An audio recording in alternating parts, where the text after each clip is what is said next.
आज सकल मुस्लिम समाजाच्या वतीनं माननीय जिल्हाधिकारी महोदयांच्या मार्फत शासनाला निवेदन देण्यात आलेलं आहे की वारंवार प्रेषित मोहम्मद पैगंबर जे आहेत यांच्याबद्दल कोणीतरी समाजकंटक आक्षेपार्ह वक्तव्य करतं, काहीतरी एक अनुचित असं लेख टाकतं किंवा फेसबुक सोशल माध्यमावर पोस्ट टाकतं.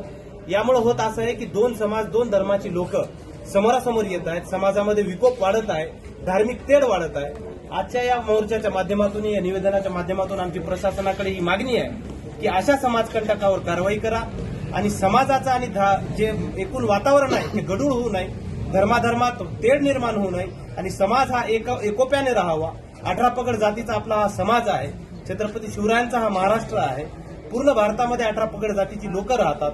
आपण सगळे एकमेकाच्या धर्माचा आदर करतो, सन्मान करतो.